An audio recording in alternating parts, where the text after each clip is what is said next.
الحمد لله وكفى وسلام على عباده الذين اصطفى اما بعد. عمومی مجلس جو مغرب کے بعد تھی اس میں مجمع کو اور اس کی کثرت کو سامنے رکھتے ہوئے کچھ باتیں ہوئی. اللہ کرے بولنے والے کے لیے بھی اور دوسروں کے لیے بھی نافع بن جائے, مفید ہو جائے. اس وقت جو مجمع ہے اس میں زیادہ تعداد تو باہر کے مہمانوں کی ہے اور کچھ حضرات مقامی ہیں, اور گویا مغرب بعد والے مجمع کے مقابلے میں یہ مخصوص مجمع ہے. دو تین باتیں سمجھ میں آتی ہے اس وقت کہنے کو. ایک تو ابھی جس چیز کا احساس بھی ہو رہا تھا اور ہمارے ماحول میں عموماً اس کے بارے میں توجہ نہیں ہے. جو لوگ تربیت یافتہ ہیں وہ لحاظ کر لیتے ہیں, لیکن عام مزاج نہیں ہے. ہم لوگ انسانوں کے یا بندوں کے حقوق کی بات تو کرتے ہیں, حقوق العباد کا لفظ سب جانتے ہیں, عام لوگ بھی جانتے ہیں کہ اسلام میں ایک حقوق اللہ ہے, ایک حقوق العباد ہے. یہ بات سب کے ذہنوں میں ہے, لیکن حقوق کیا کیا ہو سکتے ہیں وہاں تک ذہن نہیں جاتا. میں سمجھتا ہوں کہ اسلام نے جس انداز سے معاشرت کے احکام بیان کیے ہیں ان میں بہت سارے حقوق ہیں. ایک حق جس کی طرف اس وقت دھیان دلانا تھا وہ ہے پرائیویسی کا حق. ایک آدمی اس لفظ کی اردو جامع اردو مجھے نہیں آتی, حالانکہ میں انگلش نہیں جانتا, لیکن پرائیویسی کا جو لفظ ہے وہ انگلش کا ہی چل رہا ہے. یعنی ایک آدمی مثلاً بیٹھا ہے اور وہ ملنا نہیں چاہتا ہے. ایک آدمی کی تنہائی کی جگہ ہے, وہاں سے کوئی آ کر گزرے یا داخل ہو تو اس کو تکلیف ہوگی. ایسا ہر ایک کے ساتھ ہوتا ہے.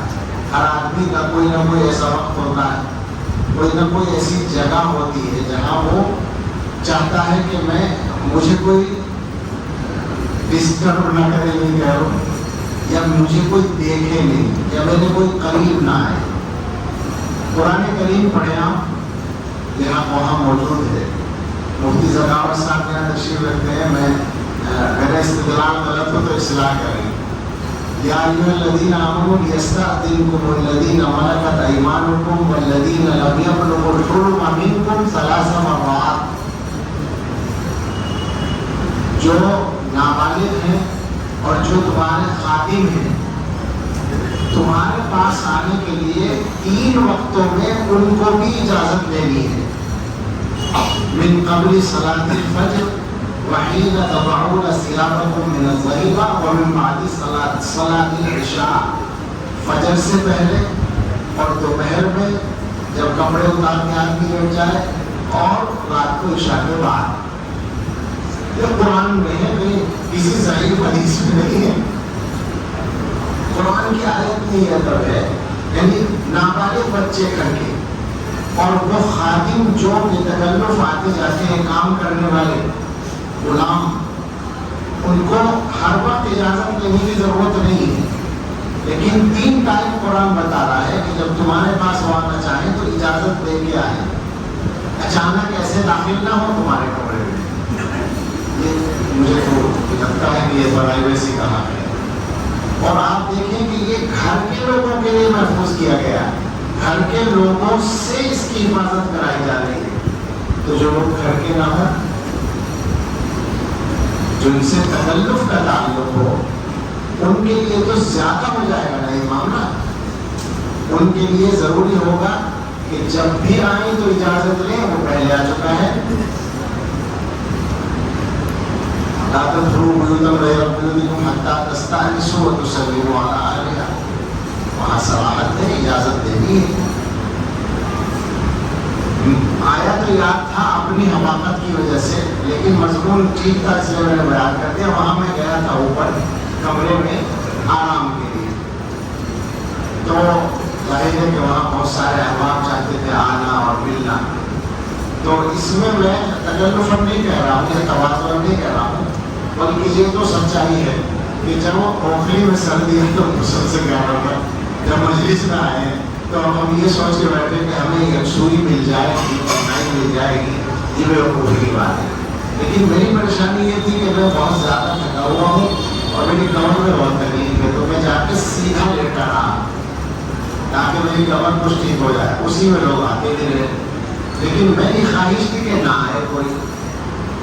تو اس وقت مجھے احساس ہوا کہ یہ جو معلوم ہونے کے باوجود کہ آدمی ملنا نہیں چاہ رہا پھر بھی آتے ہیں، کہ یہ پرائیویسی کے حق کی خلاف ورزی ہو رہی ہے۔ لیکن پھر بعد میں احساس ہوا کہ پیر صاحب جو بنے تھے،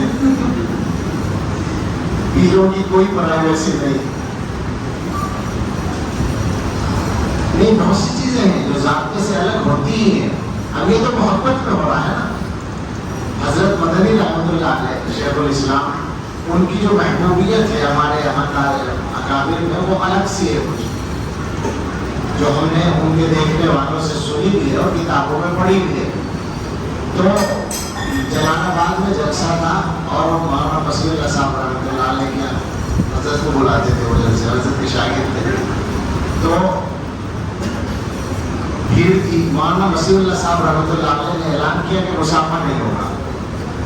اب وہ بیچارہ کوئی گاؤں کا آدمی، وہ بہت دیر سے انتظار میں تھا کہ مسافہ کرے گا، وہ مسافہ نہ ہونے کا اعلان ہو گیا، تو اس نے حضرت کے یہاں ہاتھ مارا، حضرت مدنی رحمۃ اللہ علیہ کے کپڑے پہ ہاتھ مارا اور کہنے لگا تو ہی مدنی تھوڑا، تھارا کرتا بھی مدنی، ہم نے کرتا چھوڑیا، بس ہو گیا کام۔ محبت میں بھی والہانہ ہوتا، بہت سی محبوبیت تھی ان کی، جدھر چلے جاتے تھے۔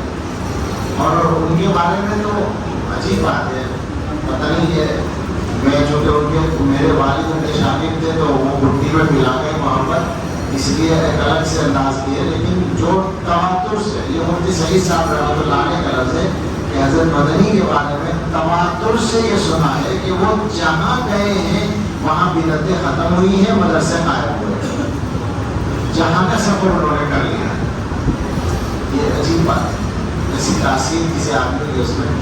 اور یہ میں نے ایک واقعہ سنا ہے، یا تو مولانا نسیم غازی رحمۃ اللہ علیہ سے یا اسی طرح کے کسی معتبر عالم سے، کہ ایک جگہ حضرت گئے تو اس آبادی کے دو حصے تھے، بیچ میں سڑک تھی اور وہ ایک ہی گاؤں کہلاتا تھا۔ ایک طرف کے لوگوں نے ان کا استقبال کیا اور ضیافت کی، دوسری طرف کے لوگوں نے دوری رکھی، تو آج تک وہاں ادھر دین ہے اور مدرسہ ہے اور ادھر بدعت ہے۔ تو یہ تو کچھ الگ سی بات ہے، لیکن ایسا لگتا ہے کہ ان حضرات سے محبت رکھنے والوں کے ساتھ بھی محبت کا سلسلہ ہوتا ہے۔ میں بعض علاقوں میں جاتا ہوں، ہمارے جو آئے بھی ہے وہاں سے لوگ پانی پر اور کیرانے کے علاقے سے، تو وہاں جو شوق ہے اصل وہ ناشتہ کرانے کا ہے یا کھانا کھلانے کا، کہ آپ ان کے گھر پہنچ جائیں دسترخوان میں۔ ہم نے جب جانا شروع کیا، نیا تھا، مولانا عمران صاحب ہونے گئی تو یہ ساتھ ہوتے ہیں، شروع میں بڑا گھبرایا کہ 5 جگہ ناشتہ ہوگا، 4 جگہ ناشتہ ہوگا، کیسے ہوگا، لیکن اس کے بعد پتہ چلا 15 جگہ بھی ہونے لگا، کیونکہ اس کے بعد ہماری سمجھ میں آ گیا، وہی آ گیا کہ ایک تو بچت نہیں ہے، کچھ بھی کر لیا، دوسرے ناشتے کرنے کا طریقہ آ گیا کہ حاضری دینی ہے اور دھوکہ دینا ہے، کھانے کے سلسلے میں دھوکہ دینا ہے، آج بڑھا لیا کر لیا نہیں کھایا، بیچارہ وہ خوش ہو جاتا ہے کہ آگے ہمارے گھر۔ تو میرا خیال ہے کہ اس طرح بھی اللہ تعالیٰ کی طرف سے بہت سارے لوگوں کے دین سے جڑے رہنے کا انتظام ہے، اور یہ میری کوئی حیثیت نہیں ہے، میں جانتا ہوں کہ بہت سے علماء ہیں جن کے ساتھ لوگوں کا محبت کا تعلق ہوتا ہے اور اسی طرح ان کے معاملات ہوتے ہیں۔ ہمارے حضرت جاتے ہیں کہیں تو ان کی محبوبیت تو وہی ہے پرانے لوگوں والی، وہ تو کچھ اس پہ تو کنٹرول کرنی مشکل ہے، سمجھ میں نہیں آتا کہ اس میں اس کی وہ کیا چیز ہے آخر۔ لیکن ایک چیز ہے جو یہ باتیں ہو گئی متفرق، ویسے کچھ تھا ہی نہیں کہ وہ جو محبوبیت ہے ان کی، اس کی ایک نکتہ میں بیان کرنا چاہتا ہوں جو ہمیں حاصل کرنے کی کوشش کرنی چاہیے۔ محبوبیت تو ان کی ایسی ہے کہ آپ اس مجمع سے پوچھ لیں یا ہندوستان کے کسی بھی کونے میں چلے جائیں تو ہر آدمی یہ کہے گا کہ ان کی زیارت کی تمنا ہے، ان کی ملاقات کی تمنا ہے۔ بنگلہ دیش میں چلے جائیں، میں گیا تو میں دارالعلوم دیوبند کا استاد ہوں، بہت اچھا خاصا پرانا ہو گیا اور اسی عنوان سے مجھے جانتے بھی ہیں لوگ، لیکن میرے تعارف میں پہلے یہ بات ہوتی ہے کہ وہ حضرات بنگلہ میں ہوتے ہیں وہ حضور جو جن کا خطبات آپ پڑھتے ہیں، جن کا خطبہ بنگلہ میں ترجمہ ہو چکا ہے، جن کے خطبات آپ پڑھتے ہیں اور جو ایسے ہیں اور ایسے ہیں، یہ ان کے وہی ہیں تعلق جو بھی۔ تو عجیب قسم کی محبوبیت ہے۔ ایک مرتبہ یہ ہوا کہ مکہ مکرمہ میں کمرے میں ہوٹل کے میں اکیلا تھا، حضرت کے پاس کچھ باتیں ہو رہی تھیں اور کچھ حالات بھی تھے جن کا تذکرہ تھا، تو کافی دیر ہوتی رہی بات۔ اس کے بعد اچانک ان پر کیفیت سی طاری ہوئی اور انہوں نے میری طرف دیکھا اور یہ فرمایا کہ مولانا میں نے اپنے اللہ سے ٹوٹ کر محبت کی ہے اور اس محبت کو دنیا میں خوب پھیلایا ہے، مجھے یقین ہے کہ اللہ اس کو ضائع نہیں کرے گا۔ میری تو کیفیت ہی بدل گئی۔ میں نے کہا حضرت بس اب کسی گفتگو کی ضرورت نہیں، جو بات ہم کر رہے تھے وہ سب کرتے ہیں، اب کوئی مسئلہ ہی نہیں انشاءاللہ۔ تو اللہ کی محبت اگر ہمارے دل میں ہے، اب یہ بات آ گئی تو اسی پر بات کرتے ہیں کہ اللہ تعالیٰ مالک ہیں کائنات کے، اور ساری کائنات میں جو ہوتا ہے وہ اللہ کی مرضی سے ہوتا ہے، اور اللہ تعالیٰ کے کسی بندے کے ساتھ جو طریقہ ہے، بندوں کا اس کے ساتھ وہی طریقہ ہوتا ہے، اور بندے کے ساتھ اللہ کا وہ طریقہ ہوتا ہے جو اس بندے کا اللہ کے ساتھ ہوتا ہے۔ یعنی یہ لفظ نہیں بولا جا سکتا اللہ کے لیے کہ موڈ کا لفظ، موڈ تو انسانوں پر طاری ہوتے ہیں، لیکن کیفیت کہہ سکتے ہیں، شان کہہ سکتے ہیں۔ اللہ تعالیٰ کی جو شان کسی بندے کے ساتھ ظاہر ہو، سارے بندوں پر اس کا اثر ہوتا ہے۔ حضرت ہی کی بات ہے، وہ کہتے ہیں کہ جو بندہ اللہ سے جتنا ڈرتا ہے، اللہ کے بندے اس سے اتنے ہی ڈرتے ہیں۔ اللہ کے بندے یعنی انسانوں کے دلوں پر جو رعب ہوتا ہے وہ اس بندے کا ہوتا ہے جو اللہ سے ڈرتا ہے۔ جو بندہ اللہ سے جتنی محبت کرتا ہے، اللہ کے بندے اس سے اتنی ہی محبت کرتے ہیں۔ جو بندہ اللہ کی جتنی عبادت کرتا ہے، اللہ کے بندے اس کی اتنی ہی خدمت کرتے ہیں۔ یعنی معلوم یہ ہوا کہ بندے کا اللہ تعالیٰ کے ساتھ جو رویہ ہے، جو طرز عمل ہے، اس کا عکس بندوں کے دلوں پر ڈال دیا جاتا ہے۔ اچھا یہ مضمون تو حدیث سے ثابت ہے، محبت والا تو، کہ جب اللہ تعالیٰ کسی بندے سے محبت کرتے ہیں تو وہ جبریل سے فرماتے ہیں کہ میں فلاں بندے سے محبت کرتا ہوں، پھر وہ فرشتوں کو بتاتے ہیں، پھر وہ زمین تک پہنچاتے ہیں، ثم یوضع لہ القبول فی الارض، پھر زمین میں اس کے لیے مقبولیت رکھ دی جاتی ہے۔ یہ زمین والے جو محبت کرتے ہیں کسی ایسے آدمی سے جس سے ان کی ملاقات بھی نہیں ہے، یا جس سے ان کا تعلق بھی نہیں ہے، جس سے ان کی رشتہ داری بھی نہیں ہے، وہ محبت کیوں کرتے ہیں؟ وہ اللہ تعالیٰ کی محبت کا پردہ ہوتا ہے، اللہ تعالیٰ کی محبت کا عکس پڑتا ہے بندوں کے دلوں پر۔ تو واپس آتا ہوں پھر میں اس بات کی طرف کہ یہ تو میرا یہ سوچنا کہ صاحب مجھے یکسوئی یا تنہائی مل جائے، یہ میرا غلط مطالبہ ہے۔ اگرچہ کوشش کر کے میں اپنی مجبوری میں اس پہ کچھ کر لیتا ہوں نالائقی کر کے، لیکن صحیح بات یہ ہے کہ نہیں کرنا چاہیے۔ بلکہ اب کچھ عرصے سے ہو رہا ہے کہ میرا قیام مجلس سے الگ ہو جاتا ہے، ورنہ مجلس ہم نے شروع کی تو کئی سال تو یہ پکا معمول رہا کہ میرا بستر بھی مسجد میں رہتا تھا، اور میرا خیال ہے اسی کو آئندہ کرنا چاہیے، اس میں ہر طرح سے خیر ہے، آسانی ہے۔ تو خیر ایک بات تو یہی ہے کہ بندوں کے جو حقوق ہیں ان میں یہ بات ہے کہ آپ یہ چلیے یہاں کی بات تو اب چھوڑ دیں، گھروں بھی کی بات سوچ لیں. گھروں میں رشتے داروں کے یہاں جانے میں عجیب معمول ہے لوگوں کا، بغیر بتائے اچانک پہنچ جائیں گے کسی کے یہاں، اچانک فون کریں گے، سال بھر کے بعد فون کر رہے ہیں اور پوچھیں گے پہچانے نہیں. کیوں پہچانے بھائی؟ کیسے پہچانے گے؟ کیا تو ہے اس بات کا؟ اچانک کسی کے گھر پہنچ جائیں گے بالکل بغیر اطلاع کے، بہت دنوں کے بعد. سب غلط ہے. مسئلہ کیا ہے؟ خود آرام سے رہو، لوگوں کو آرام سے رہنے دو. راحت مقصد ہے. اس حضرت تھانوی رحمۃ اللہ علیہ کا جو مضمون آتا تھا، میں اس کو اس طرح بھی کہتا ہوں کہ معاشرت کے آداب کا جو لفظ ہے، علماء کو چاہیے کہ اس کی بہت تشریح کریں. یہ ادب کا مطلب ہے سلیقہ، اور سلیقہ ہمیشہ مستحب نہیں ہوتا، واجب اور فرض بھی ہوتا ہے. بہت سارے آداب وہ ہیں جو باقاعدہ حقوق میں شامل ہیں، ہم ان کو آداب کہتے ہیں، آداب معاشرت، لیکن وہ واجب ہے باقاعدہ. اچھا، جو لوگ دیندار ہیں، جو لوگ سلوک سے جڑے ہوئے ہیں یا مدرسوں سے جڑے ہوئے ہیں یا تبلیغی جماعت سے جڑے ہوئے ہیں، ان سب کی زندگی میں تو یہ چیز کم سے کم پوری مضبوطی کے ساتھ آئی جانی چاہیے کہ وہ انسانوں کی راحت کا خیال کریں، آرام کا خیال کریں، سلیقے کا خیال کریں، نظم کا خیال کریں. یہ سلیقہ اور نظم کا لفظ آیا تو یہ بھی میں کہہ دوں کہ کوئی سلیقہ اختیار کرنا تقوی کے خلاف نہیں.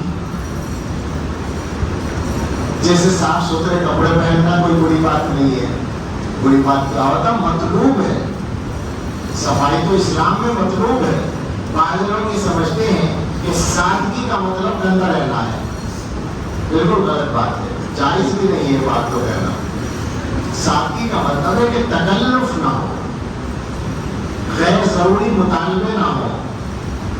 لیکن صفائی ستھرائی، رسول اللہ صلی اللہ علیہ وسلم سے جب بھی کوئی ملتا تھا تو خوشبو آتی تھی. اب وہ خوشبو حضور کی بدن کی اور حضور کی نبوت کی برکت کی وہ تو تھی ہی، وہ صفائی کی خوشبو بھی تھی. حضور صاف رہتے تھے اور خوشبو استعمال بھی فرماتے تھے.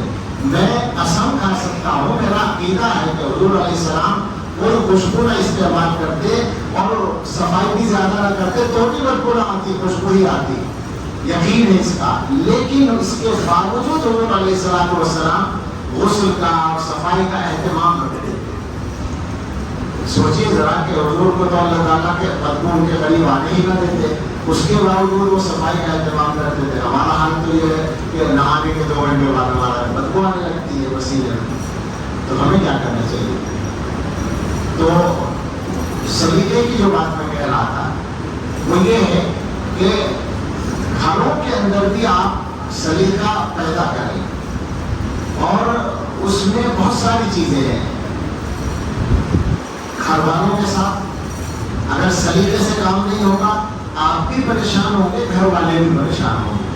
اور سلیقے میں یہاں تک آئے گا، تفصیل میں نہیں جانا، مثال کے طور پر کہتا ہوں، یہاں تک آئے گا کہ آپ کے گھر میں کھانا کھانے کی جو پلیٹیں ہیں تو ان کی تعداد اتنی ہو کہ ایک وقت میں آپ سب نے ایک وقت میں کھانا کھایا، پلیٹیں سب ہو گئی، مستعمل ہو گئی، تو ابھی کچھ پلیٹیں باقی رکھی ہوئی ہوں جو صاف ہوں. اچانک کوئی مہمان آ جائے یا آپ کو مزید پلیٹ کی ضرورت پڑ جائے تو وہ مل جائے آسانی سے جڑی ہوئی، اور ایسی جگہ رکھی ہو وہ کھاتے کھاتے اٹھانا پڑے تو آسانی سے اٹھایا جا سکے. یہ سب کام صرف توجہ سے ہو جائے گا. یاد آیا مجھے حضرت کی ایک کتاب پڑھ رہے ہیں آپ لوگ، خواتین کے لیے تربیتی بیانات. ایسا محسوس ہوگا کہ کوئی تجربے کار عورتوں کو تربیت دے رہی ہو.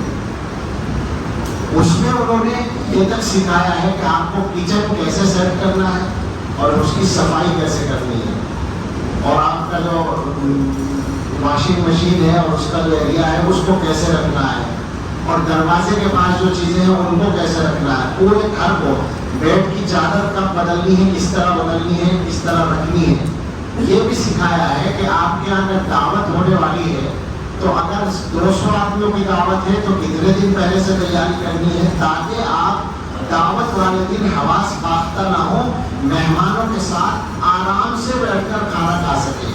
اگر 50 آدمیوں کی دعوت ہے تو کتنے دن پہلے سے تیاری کرنی ہے، اور اگر 10 آدمیوں کی دعوت ہے تو کتنا وقت پہلے سے تیاری کرنی ہے.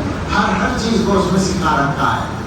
اپنے عورتوں کو سکھایا ہے کہ شوہر کے جو کپڑے ہیں ان کو آپ کو کیسے رکھنا ہے، شوہر کے جوتوں کو کیسے رکھنا ہے. اس میں حضرت نے بتایا ہے کہ یہ شوہر جو ہے یہ اللہ لوگ قسم کے آدمی ہوتے ہیں، یہ صفائی وفائی کا زیادہ خیال نہیں ہوتا، اپنے جوتے ایسے ہی چھوڑ دیتے ہیں، موزے ایسے ہی چھوڑ دیتے ہیں. اس کا خیال آپ ہی کو رکھنا ہے. عورتوں کو سکھا رکھا ہے. تھوڑی عجیب قسم کی تربیت کا نظام ہے. وہ جامع شخصیت ہے اور وہ اس طرح کے بیانات سرسری نہیں کرتے. ایک دفعہ اعتکاف میں زاویہ میں انہوں نے دن کا جو بیان ہوتا تھا وہ خواتین کے لیے ہوتا تھا، تو اس کا ایک پورے 10 دن کا موضوع ہوتا تھا، پھر ٹکڑے ہوتے تھے، آج یہ کل یہ پرسوں یہ.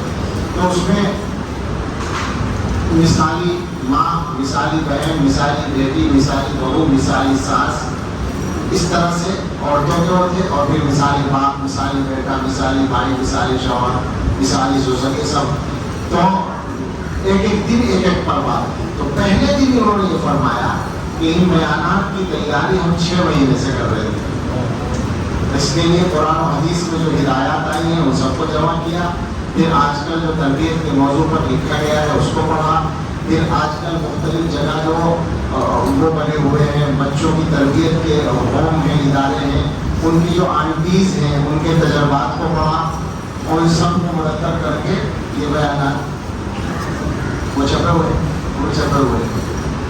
تو سلیقہ خلاصہ یہ ہے کہ اپنی زندگی میں ہم سلیقہ بھی پیدا کریں. تیسری چیز جس میں بار بار توجہ دلانے کو جی چاہتا ہے وہ انصاف ہے. انصاف کیجیے، انصاف کا مزاج بنائیے. ہم لوگوں کا جو معاملہ ہے، میں بہت دنوں سے کہہ رہا ہوں یہ بات اپنے بیانات میں، گھروں میں انصاف نہیں ہے. لیکن جب آپ غور کریں گے تو کسی بھی معاملے میں مزاجاً انصاف نہیں ہے ہمارے پاس. ہم اپنی غرض کو اصل سمجھتے ہیں. اس کی زد میں کوئی بھی آ جائے وہ نمبر 2 پڑے ہمارے یہاں، کچھ بھی ہو جائے. ہمارا کام ہماری مرضی کے مطابق ہو، یہ ہمارا مزاج ہے. اس سے کسی کا حق مارا جائے ہمیں کوئی فرق نہیں پڑتا. یہ عجیب بات ہے. تو کم سے کم دیندار مسلمانوں میں یہ بات نہیں ہونی چاہیے. ان کے پاس ایک دن رہ کر بھی آدمی یہ محسوس کر لے کہ اس آدمی کے مزاج میں انصاف ہے. ہم نے ایسے لوگوں کو دیکھا ہے، بڑھتا ہے زندگی میں. ہمارے مربی حضرت مولانا ریاست علی صاحب رحمۃ اللہ علیہ، یہاں بہت سارے علماء ان کو اچھی طرح جانتے ہیں. میں نے چونکہ ان کو گھر کے اندر بھی دیکھا ہے رشتہ داری کی وجہ سے، 30 سال دیکھا ہے مسلسل. تو میں یہ گواہی دے سکتا ہوں کہ میں نے سب سے واضح طور پر انصاف کرنے والا انہیں کو پایا. ہاں، گھر کے اندر بھی یہی تھا. بہو بیٹے میں کوئی بات ہے تو بارہا ایسے ہی ہوتا تھا کہ بہو کی تائید ہو رہی ہے، بیٹے کی مخالفت ہو رہی ہے. صفائی سے کوئی تکلف نہیں ہے، تو غلط کہہ رہے ہو، یہ صحیح کہہ رہے ہو، کوئی اس میں تکلف نہیں تھا. کبھی اہلیہ محترمہ سے اختلاف ہوتا تھا کہ نہیں تم غلط کہہ رہی ہو، یہ صحیح ہے. ہمیشہ انصاف کی بات. تو یعنی وہ اس طرح کے آدمی تھے، وہ تو اسی طرح کے آدمی تھے. یہ میں اپنے احباب سے بتا رہا ہوں کہ ان کو جتنا قریب سے دیکھیں اتنی حقیقت بڑھ جائے. سرسری دیکھیں تو کوئی خاص بات نہ محسوس ہو، لیکن جتنا گہرائی سے دیکھیں اتنا زیادہ آپ کو عقید ہو جائے. اس طرح کے آدمی. تو انصاف کا مزاج بنائیے. مثلا ایک چھوٹی سی مثال ہے، ہمیں غصہ آتا ہے تو ہم اپنے غصے میں بات کرتے ہیں، اپنی بیوی سے کرتے ہیں، اپنی بہن سے کرتے ہیں، اپنی ماں تک سے کرتے ہیں. اور سے لوگ اپنی ماں سے بھی بلند آواز میں بات کر لیتے ہیں غصے کی حالت میں. ہمیں تو اللہ کے فضل سے اس کی ضرورت، اس کا موقع نہیں ملا. چونکہ الحمدللہ تو کچھ تھوڑی بہت توفیق بھی تھی والدہ کی اس کی، لیکن ماشاء اللہ والدہ ایسی تھی کہ اگر ہم کچھ کرتے تو وہ ٹھیک کرتے تھی. ہمیں بڑھاپے میں بھی وہ ان کا کنٹرول تھا. ہماری والدہ جو ہے وہ اس طرح کی وہ نہیں تھی کہ وہ سب خاموش ہو جائیں. بیٹا اگر غصے میں آ جائے تو وہ چپ ہو کے بیٹھنا نہیں، وہ تو بیٹے کی ہو جائے گی، وہیں جوتا لگ جائے گا اس کے. اور جوتا کیا ان کا ڈانٹنا کافی ہوتا تھا، وہ تو بڑھیا کام ہوتا تھا الحمدللہ. کبھی ہمیں ہمت ہی نہیں تھی اور وہ ان سے پوچھے بغیر کوئی کام کرنے کی ہمت نہیں تھی. تو ماؤں کے ساتھ بھی بعض لوگوں کا لہجہ تیز ہو جاتا ہے. بیوی کے ساتھ تو لوگ سمجھتے ہیں کہ شاید ہمارا حق ہے تیز لہجے میں بولنا. اور بچوں کے ساتھ، بھائیوں کے ساتھ، بہنوں کے ساتھ، رشتہ داروں کے ساتھ سوال یہ ہے، بالکل سادہ سوال ہے، اسی لہجے میں وہ سامنے والا اگر آپ سے بات کرے تو آپ کو کیسا لگتا ہے؟ اگر اچھا لگتا ہے تو ٹھیک ہے، آپ کو بھی حق ہوگا. لیکن میں نے تو یہ پایا کہ غصے والے اور سخت لہجے والے لوگ دوسرے کا سخت لہجہ بالکل برداشت نہیں کرتے. نرم آدمی تو کر لیتا ہے، یہ لوگ نہیں کرتے اس طرح کے مزاج والے. تو یہ کون سا انصاف ہوا؟ اپنے لیے الگ پیمانہ، دوسرے کے لیے الگ پیمانہ. میں بار بار یہ کہتا ہوں کہ ان سب چیزوں کو جو ہے آخرت کو سامنے رکھ کر سمجھا کریں، اس لیے کہ اللہ کے یہاں حساب دینا پڑے گا. ہاں تو ہوگا، پوچھا جائے گا کیا حق تھا، کیوں کیا تھا آپ نے ایسا. ہر معاملے کا اللہ کے یہاں حساب ہوگا. کوئی بات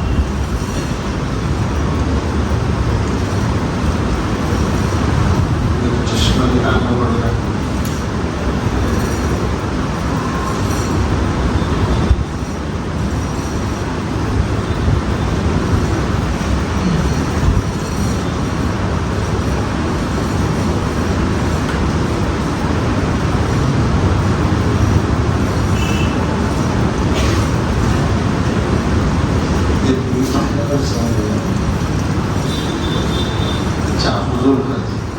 چلیے یہ بھی کچھ معاشرتی باتیں ہیں، ان پر بات کر لیتے ہیں.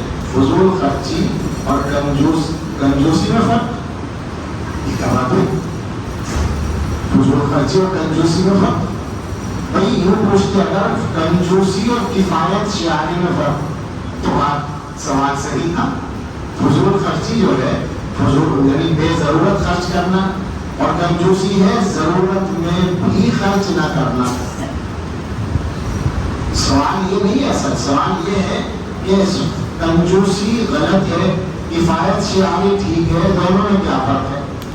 تو دونوں میں یہ فرق ہے کہ جہاں ضرورت ہو وہاں ضرور خرچ کریں، جہاں ضرورت نہ ہو وہاں بالکل خرچ نہ کریں. تو یہ اعتدال ہے. اور کنجوسی یہ ہے کہ جہاں صحیح ہے وہاں بھی خرچ نہ کریں، جہاں کرنا چاہیے وہاں بھی خرچ نہ کریں. یہ کنجوسی ہے. ہم ایک ایسے کنجوس کو جانتے ہیں، وہ ابھی غالباً زندہ ہے دیوبند میں، کہ جس کے پاس کروڑوں کی جائیداد اور اس کے گھر میں اب سے 5 سال پہلے تک تو بجلی کا کنیکشن نہیں تھا. یہ نہیں کہ اے سی نہیں تھا اور فریج نہیں تھا، بلب گویا نہیں تھا، بجلی کا کنیکشن نہیں تھا. کیوں؟ کنجوسی. صرف کنجوسی اور کچھ بھی نہیں. ہم نے کتابوں میں پڑھے تو واقعات، لیکن اپنی آنکھوں سے دیکھا ہے. کبھی آپ آئیں گے تو ادھر جانا ہوگا تو بتا دیں گے اگر مل گیا. اتفاق کسی مل سکتا ہے، کوئی تعلق نہیں ہے اس سے، تعارف نہیں ہے، تعارف بھی نہیں ہے، اسی لیے ذکر بھی کر دیا بغیر نام بھی معلوم نہیں ہے، لیکن کہاں رہتا نہیں معلوم ہے. تو کنجوسی یہ ہے کہ ضرورت میں بھی خرچ نہ کرے، اور کنجوسی اللہ کو پسند نہیں ہے. خصوصاً خیر کے کاموں میں کنجوسی کرنا، مہمان کے اوپر خرچ نہ کرنا، مہمان کی ضرورت پر یا کسی غریب کی وجہ پر خرچ نہ کرنا، یہ سب کنجوسی کے حصے ہیں. یہ غلط ہے. بنا لون کے بزنس کرنا کیسے بڑھائیں؟ میں تو چونکہ بزنس مین نہیں ہوں اس لیے تجربہ تو نہیں بتا سکتا، لیکن بطور نظریے کے میں ضرور یقین کے ساتھ کہہ سکتا ہوں کہ میرا ایک سوال ہے. اللہ تعالیٰ نے بزنس کی کوئی حد مقرر کی ہے کہ اتنا کما سکتے ہیں، اس سے آگے نہیں کما سکتے؟ نہیں کی ہے نا، کوئی حد مقرر نہیں کی ہے. اور اللہ نے سود کو حرام کیا ہے، تو اس کا مطلب یہ ہوا کہ حلال طریقے پر بھی بزنس کو بڑھانے کے راستے اللہ نے رکھے ہیں دنیا میں. غلط نہیں؟ اس سوال کا یہ جواب دے سکتا ہوں. باقی تجربے کار جو لوگ ہیں میں ان سے آپ کی ملاقات کرا سکتا ہوں. جو سوال کرنے والے ہیں ایسے لوگ میرے علم میں ہیں جو حرام سے بچ کر بھی کاروبار بڑھا لیتے ہیں. ایک بات. دوسری بات یہ ہے کہ اگر بالفرض آپ کی سمجھ میں نہ آئے کہ لون کے بغیر کاروبار کو بڑھائیں کیسے, تو مت بڑھاؤ, ضرورت کے مطابق تو کمائی لوگے. سوال یہ ہے, حرام سے بچنا تو ضروری ہے, کاروبار بڑھانا ضروری نہیں ہے. بڑھا سکتے ہیں, میں پہلے کہہ رہا ہوں, لیکن اگر آپ سے نہیں بڑھتا مت بڑھائیے, اپنے خرچے کے مطابق کمائیے, حلال کمائیے. لون سے تو بچیے, سودی قرضے سے تو بچیے. اس کے علاوہ مسلمانوں کے لیے مسائل سے نکلنے کا کوئی راستہ نہیں ہے.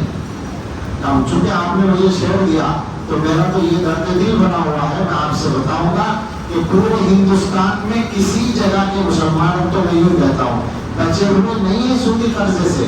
6-7 سال کے عرصے میں جہاں بھی گیا ہوں, شروع ہوا تھا میوات سے, یعنی ہمارے علم میں جو آیا تو میوات سے باقاعدہ لوگ آئے, شاید 10 سال پہلے کی بات ہوگی, اور انہوں نے بتایا کہ ایک ادارہ ہے جو سودی قرضہ دیتا ہے, اور 5 لاکھ عورتیں میوات کے خطے میں اس کی ممبر بن چکی ہے, پورے میوات کے علاقے میں. تو وہاں جانا ہوا, علماء کا ہم بھی گئے. تو اس کے بعد جب تحقیق شروع کی تو پتہ چلا کہ یہ فتنہ تو ہر جگہ کھڑا ہوا ہے.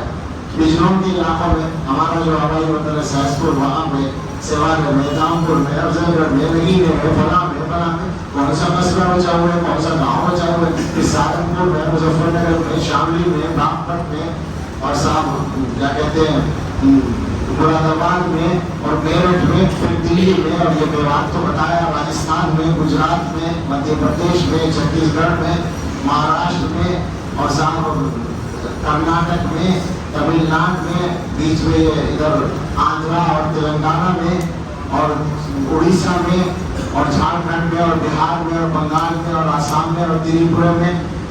یہ سب نام ویسے ہی نہیں ہے, میں کوئی سبق نہیں سنا رہا, سب جگہ جانے کے بعد بتا رہا ہوں. اور چھوٹے چھوٹے جلسوں میں اور بڑے بڑے جلسوں میں, یہی کہیے چھوٹی چھوٹی آبادیوں میں اور بڑے بڑے شہروں میں, سب جگہ میں نے بیان کرتے ہوئے پوچھا ہے کہ یہاں سودی قرضہ تو نہیں ہے, تو ابھی تک نہیں میں جواب کہیں نہیں ملا. ہر جگہ موجود ہے سودی قرضہ, اور لگ بھگ ایک ہی انداز ہے. ان کی طرف سے پیشکش ہے آپ کو سودی قرضوں کی. آپ مجھے بتائیں کہ غیروں کو کب سے آپ سے اتنی ہمدردی ہو گئی کہ آپ کی ضروریات پوری کرنے کے لیے وہ انتظام کریں؟ یہ تو ان کا کاروبار ہے. لیکن مسلمانوں سے سوال ہے, حدیث ہے, سود کھانے والے پر بھی لعنت اور کھلانے والے, لینے والے پر بھی لعنت اور دینے والے پر بھی لعنت. حضور کی بات تو سچی ہوگی, تو دینے والے پہ جو لعنت ہے وہ کہاں جا رہی ہے؟ مجھے بتائیں کہ مسلمان جو پریشان ہیں, اگر میں یہ کہوں واحد یہی وجہ ہے معاشی تنگی کی, تو میں غلط نہیں کہوں گا. جب آپ سودی قرضے لیں گے اور ان سے قرضے پورے کریں گے تو تنگی تو آئے گی, کوئی آپ کو بچا نہیں سکتا. آپ یقین کریں کہ سود مسلمان کو راس نہیں آتا, غیر مسلم کو کچھ دنوں کے لیے راس آ سکتا ہے. اور ہمارے لکھا ہے غیر یہ معیار الگ الگ ہے. اللہ تعالیٰ نہیں چاہتے مسلمان کے لیے سود کو, اس سے تو نکلنا ہی پڑے گا جناب. اور جب آپ ایمانداری سے نکل جائیں گے تو کاروبار بڑھ جائے گا. ابھی مجھے یاد آیا وہاں آمبور میں بیان کرتا ہوں اسی طرح, ایک صاحب نے ایک رمضان میں مجھ سے کہا کہ پچھلے سال آپ کے بیان کے بعد میں نے طے کر لیا تھا کہ میں سودی قرضے کو ختم کر دوں گا. تو میرا اس وقت بزنس 2.5 کروڑ کا تھا, ٹرن اوور جو تھا. اب میں 50 لاکھ پہ آ گیا ہوں, سودی قرضے میں نے سب ختم کر دیے, اور مجھے امید ہے برکت ہوگی اور اطمینان ہے دل میں. 1-2 سال کے بعد ہی مجھے پتا چلا کہ واپس کروڑوں پہ پہنچ گئے آسانی کے ساتھ. تو یقین کریں ایسا ہو جائے گا. اور ایک سوال یہ ہے, دوسرے نکاح کے بارے میں آپ کی رائے. ہمارے حضرت ایک قصہ سناتے ہیں, 2 قصے سناتے ہیں, وہی سن لیجیے. ایک تو لطیفہ سا ہے سچا واقعہ. حضرت پہلے مل میں وہ تھے چیف انجینئر, تو ان کے جو وہ تھے نائب انجینئر صاحب, انہوں نے بتایا ایک دن کہ حضرت صاحب آپ کو میں قصہ سنانا چاہتا ہوں اپنا واقعہ کہ بھائی سنائیے. کہنے لگے کہ میری شادی جو ہے میری چچا کی بیٹی سے ہوئی اور بچے بھی. ہماری جو پوسٹنگ ہوئی گھر سے دور تو ہمارا معمول یہ بنا کہ ہر سال جب بچوں کی چھٹی اسکول کی ہوتی تھی تو میں اہلیہ کو پہنچا دیتا تھا چچا کے یہاں اور چھٹی ختم ہونے پہلے آتا تھا. تو 1-2 سال تو ایسا چلتا رہا. پھر مجھے پریشانی ہونے لگی تو ایک دن میں ہوٹل میں بیٹھا ہوا کھانا کھا رہا تھا اور وہاں کے چپڑی کباب مشہور ہے, چپڑی کباب کے ہوٹل پہ میں کھانا کھا رہا تھا. تو ایک آدمی میرے قریب آ کے بیٹھا اور کہنے لگا کیا بات ہے آپ ہوٹل میں کیوں کھا رہے ہیں, آپ کے گھر والے نہیں ہیں؟ میں نے کہا ہے تو لیکن وہ وہاں گئے ہوئے میں کہ. تو میں نے کہا کہ دوسری شادی کیوں نہیں کر لیتے؟ اس نے کہا دوسری شادی کیوں نہیں کر لیتے؟ میں نے کہا کہ کیسے ہو سکتا ہے, وہ تو بڑا مسئلہ ہو جائے گا, گھر والے لوگ ناراض ہو جائیں گے اور جھگڑا ہو جائے گا. اس نے کہا نہیں کچھ بھی نہیں ہوگا. کہ کیسے نہیں ہوگا؟ کہ میں بتاتا ہوں طریقہ. ایسا رشتہ مل جائے گا کہ نکاح آپ سے کر لے اور رہے اپنے ہی گھر. تو آپ نہ ٹپک. تو وہ کہتے ہیں کہ میں نے ہاں کر دی اور انہوں نے ملاقات کرائی اور ہم نے نکاح کر لیا. اور ان صاحبہ سے رہنا سہنا شروع کیا. ہم جاتے آتے رہے, کھانا بھی ملتا رہا اور دوسری ضرورتیں بھی پوری ہوتی رہی. کہاں آ کے بچوں کی چھٹی پوری ہو گئی تو میں پہلی بیوی کو لے کے گھر آیا. اب جو ہے گھر آنے کے بعد ایک تو یہ ہوا کہ دوسری بیوی کے یہاں جانا آسان نہیں رہا تو میں 1 ہفتے تک نہیں گیا. اور اسی درمیان میں پہلی بیوی کو شک ہو گیا. یہ آپ ہمیشہ یاد رکھیں کہ آپ ہر ایک سے راز چھپا سکتے ہیں سوائے بیوی کے. یہ اللہ کی طرف سے, میرے اندازے کے اعتبار سے, یہ قدرت کی طرف سے. اسی لیے بیوی شوہر کے ایمان کی محافظ ہے, تقوی کی محافظ ہے کہ اس کو اللہ نے کچھ دیا ہے الگ سے یہ خاصہ. تو اگر خدا نہ خاصہ کوئی شوہر اپنی بیوی سے چھپا رہا ہے, چھپانے میں کامیاب ہے تو نہایت نالائق شوہر ہے. تو بیوی کو بھی شک ہو گیا. اب وہ کہتے ہیں اس نے جھگڑا شروع کر دیا. میں نے کہا نہیں ایسی کوئی بات نہیں ہے. 1 ہفتے کے بعد میں چپکے سے ایک دن اس کے پاس گیا دوسری والی کا, تو وہ تیار بیٹھی تھی رہنے کے لیے. اس نے کہا 1 ہفتے سے نہیں آئے تو میں نے اسے سمجھایا کہ بھائی بڑی مشکل ہے, ایسا نہیں ہوگا. اور واپس گیا تو پھر وہ ناراض اور وہ لڑ کے بہنے چلی گئی. ادھر وہ ناراض ہو گئی, ہم پھر ہوٹل میں پہنچ گئے. اب وہ صاحب جو تھے پھر آ گئے جنہوں نے پھنسایا تھا اور میں نے ان سے شکایت کی کہ بھائی آپ نے تو کہا تھا کوئی پریشانی نہیں ہوگی, سب ٹھیک ہو جاتا ہے, میں تو مصیبت میں آ گیا. کہنے لگے کہ تجربہ تو میرا بھی یہی تھا مگر مجھے اپنے ساتھ یہاں ہوٹل میں بیٹھنے کے لیے کوئی چاہیے.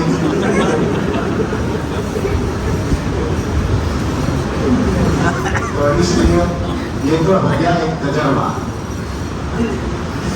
حضرت ایک واقعہ سناتے ہیں کہ ان کے کچھ مریدین بیٹھے تھے ان کے کسی کمرے میں, حضرت اندر تھے. جب آئے تو وہاں ایک بات چل رہی تھی کہ دوسرا نکاح کرنا سنت ہے, نکاح ثانی کرنا حضور کی سنت ہے, تو سنت پہ تو عمل ہونا چاہیے. تو حضرت سنتے ہوئے داخل ہوئے, سمجھ گئے کہ یہ کیا بات چل رہی ہے, تو بیٹھ گئے جا کے اور فرمایا کہ میں نے بھی آپ لوگوں کی بات سن لی کہ آپ سنت کے عمل کی نیت سے نکاح ثانی کی بات کر رہے ہیں. تو بڑی خوشی ہوئی کہ آپ لوگوں میں سنت کے عمل کا جذبہ ہے, یہ مبارک ہے. لیکن اتنی بات تو آپ بھی سمجھ سکتے ہیں کہ سنت پہ عمل سنت کے طریقے ہی سے ہو سکتا ہے. سنت پہ عمل کا مطلب ہے حضور کے طریقے پہ عمل.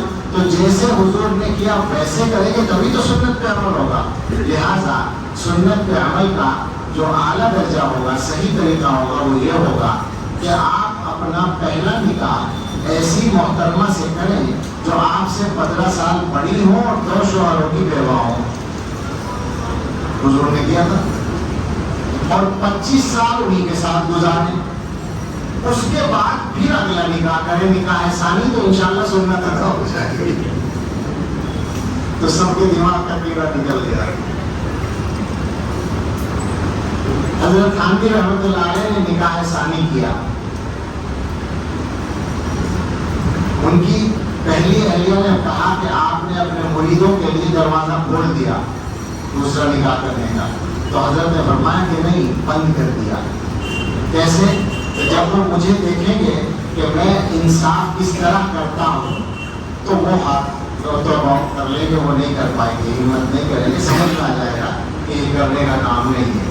حضرت باقی انصاف کرتے تھے، ہم نے سنا ہے، پڑھا بھی ہے شاید، ترازو رکھ لی تھی ناکہ میں، توڑ کر بھیجا کرتے تھے چیزیں دونوں طرف برابر توڑ کر. لوگوں نے تو لطیفہ یہاں تک کہہ رکھا ہے کہ 1 کلو 1 تربوز وہاں بھیجا دونوں برابر وزن کے. تو ادھر سے شکایت ہو کہ میٹھا وہاں بھیجا تھا، پھیکا کہاں پہ بھیجا تھا. تو پھر جو ہے کاٹ کے بھیجنے لگے دونوں کا آدھا. یہ مجھے نہیں معلوم کہ یہ واقعہ ہے، لیکن سنا ہے اسی طرح سے. اچھا، یہ ظاہر ہے کہ 2 ہوں گی تو آپ ان کو کبھی بھی راضی نہیں کر سکتے. یہ لطیفہ ہے جو میں بولنے جا رہا ہوں کہ ایک آدمی کی 2 تھی اور انصاف کی عادت تھی، اس کو ہر چیز میں برابری کرتا تھا. قدرتی طور پر یہ ہوا کہ دونوں کا انتقال بھی ایک دن ہو گیا. تو اب اس نے انتقال کے بعد بھی انصاف کیا، بالکل ایک ہی قیمت کا کفن منگایا، ایک جیسے جنازے کی چارپائی منگائی، سارے اہتمام ایک جیسے کیے. پھر دیکھا کہ گھر کا دروازہ ایک ہے، جنازہ آگے پیچھے نکالنا پڑے گا، تو ایک دروازہ فوراً اور بنوایا مستری کو بلا کر، دونوں کو ایک ساتھ گھر سے نکالا جنازہ، اور اس کے بعد تدفین ہو گئی. رات کو ایک آئی خواب میں کہنے لگی کہ اسے نئے دروازے سے نکالا، مجھے پرانے دروازے سے نکالا.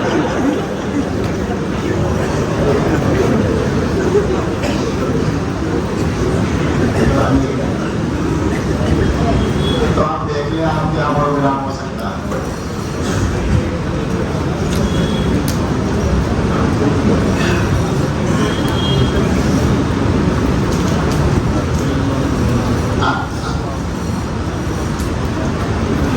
نہیں، میں بھی آ رہا ہوں اس پر.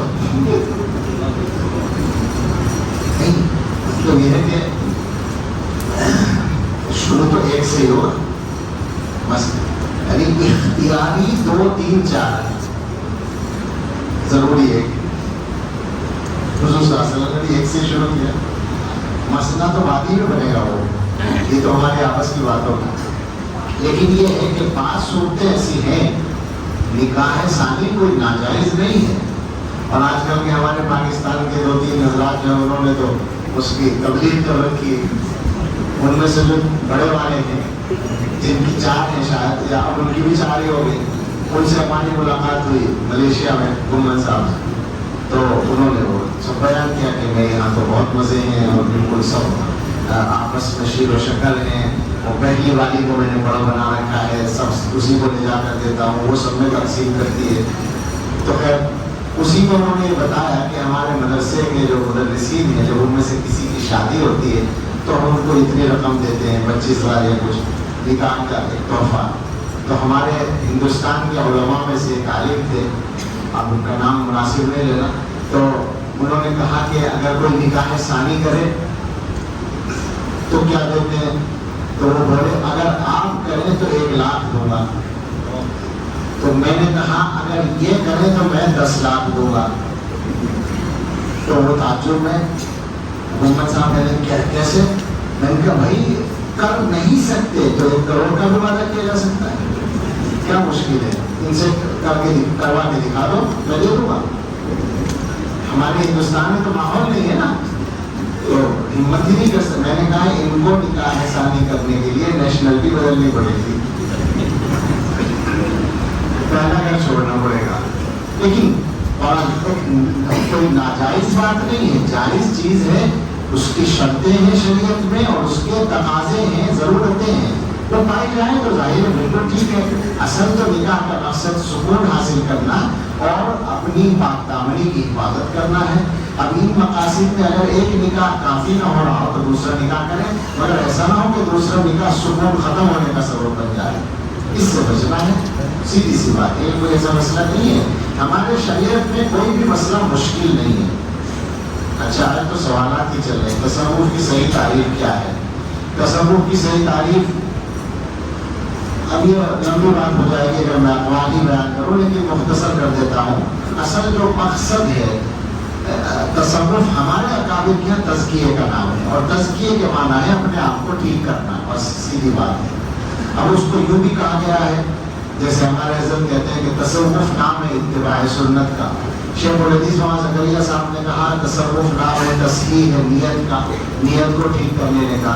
حضرت تھانوی رحمۃ اللہ علیہ نے فرمایا کہ تصوف کا مقصد ہے کہ انگ انگ سے گناہ کا کھوٹ نکل جائے، اور اسی طرح سے اکابر کی بہت سی چیزیں مل جائیں گی، لیکن بس سیدھی بات یہ ہے کہ اپنے آپ کو شریعت کا پابند بنانا، اس یہ مقصد ہے تصوف کا۔